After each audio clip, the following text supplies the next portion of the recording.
From the News Channel 5 Network, this is Inside Politics. Hello, everyone. I'm News Channel 5's political analyst, Pat Nolan. Welcome to Inside Politics. This week on the show, we continue our one-on-one in-depth conversations with Nashville's mayoral candidates. Our guest today is Howard Gentry. Howard, welcome back to the show. Thanks for coming on. Thank you, Pat. Glad to be here. Let's begin with the most basic question we're asking all the candidates. Why are you running for mayor? And in your case, why are you running a second time?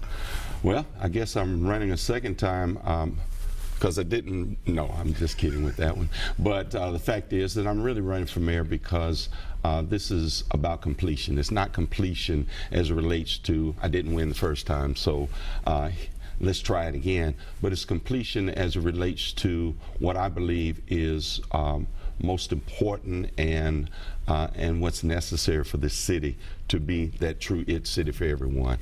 You came within 400 votes of making the runoff 8 years ago. Assuming your opponent in the runoff, had you made it, would have been Karl Dean. Would you have beaten him 8 years ago? I think the runoff is my sweet spot.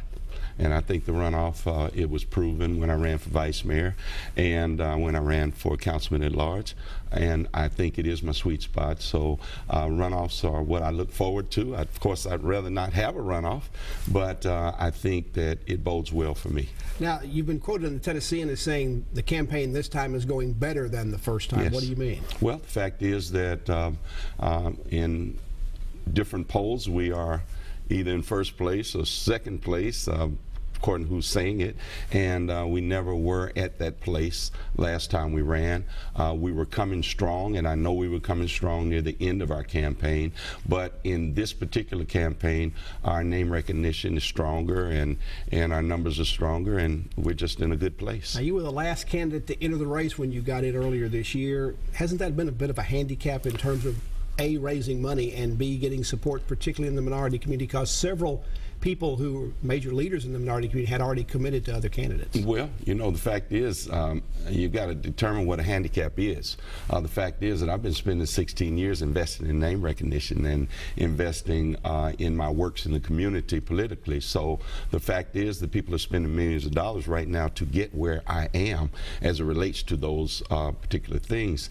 And so the investment was made a long time ago. Raising the money, yes, takes a lot of time, and you've got to make calls and do what you have to do, but we're fine there, and we definitely would love to have millions of dollars, but that's been done. So you're not being challenged more for the minority vote this time than you were as it relates to the minority ago. vote. You know, I don't think anybody's really paying attention. The toughest field was last time. You had Bob Clement, who had been the minority voters' hero for years, and you had Buck Dozier, who had run a lot of times. Karl Dean was a public defender. Everybody in that race last time had won numerous countywide races. This time, we only have one person that's won a countywide race, and the other candidates, though they have a lot of money, I'm not concerned about that. But when you got in, you said you struggled about making the decision. Why? I struggled about making the decision because I had been praying over this for 7 years. It had nothing to do with who's in other camps. As a matter of fact, I don't consider the people in other camps challenging my core votes. People have been voting for me for 16 years, and I don't think that somebody could stand up on TV or go on the radio and tell my voters who I've been working with, who have been loyal to me and I've been loyal to go and support another candidate. Now, your mother, Miss Carey, is a community and civil rights icon in Nashville. Right. Your biography on the campaign website says she's a driving force in your life. What role did she play in making that decision? Was she for you running for mayor, or did she have to be persuaded? Oh, no. My mom did not want me to go through what I went through 8 years ago, but it was all about me. So how'd you persuade her? Just because I told her that I was ready and I wanted to, and I believed that this is what I needed to do for me and the city of Nashville, and that's all it took with my mom. That's all it took with Inez Crutchfield, who is also that icon, who's my second mom.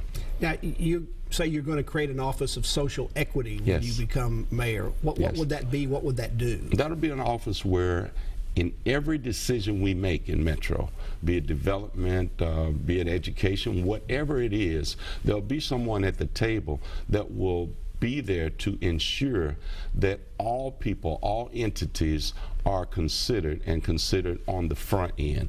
The fact is that we talk about housing and development, and we talk about gentrification and how that negatively affects some people in a community. That office will ensure that those entities, those people are not as negatively affected. We could build a bridge over a creek, and that office will make sure that the fish are still safe, that the banks are still safe, that the water still flows. It could be any topic. You could be in Green Hills and a development. It could ensure that the elderly that live in the high rises are still living in a comfortable environment. Now, you've throughout most of the early part of the campaign, you talked a lot about social equity, and you also talked about bringing everybody in Nashville to the table and everybody enjoying the process and the progress that we're having in town.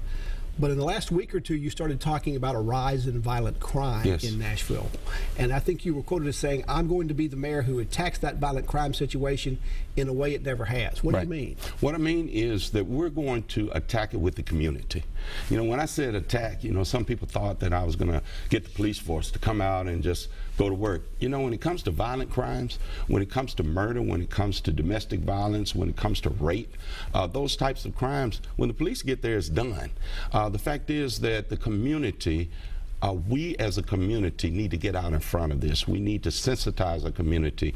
We need to create a more peaceful community. And I've been sitting back through this campaign and very uncomfortable with the fact that we're hearing almost daily about murders and shootings, and we've already created a domestic violence court. I mean, that wasn't done by accident, and a program around it to help families.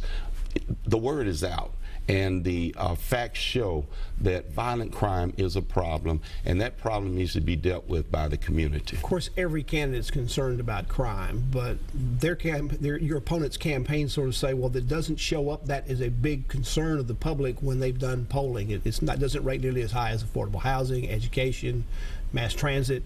So why is this a big deal for you when it's not for the others? I'm not going to let polls dictate what's important in our city. When you have people dying, when you have people being abused, when you have people being raped, I mean, why would you allow a poll to guide you in that particular deal?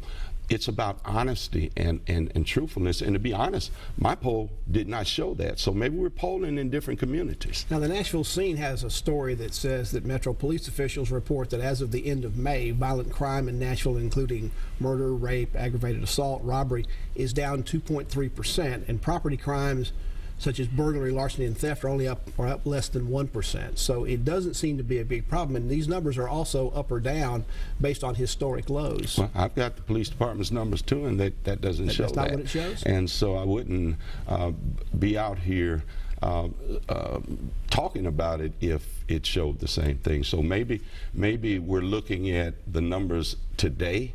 But the bottom line is, and I'm not backing off of this, maybe it's about where I live, and I'm very comfortable with the fact that I grew up in North Nashville. I've done well. My kids should have the same opportunity, and it's not just North Nashville. And North Nashville is just one of the areas, but the bottom line is, it is a problem. People look at TV every day, they read the paper every day, and if we want to stick our heads in the sand on this one, then mine won't be there. Howard Gentry is our guest. He's a candidate for mayor. Back to continue our conversation with him after this break.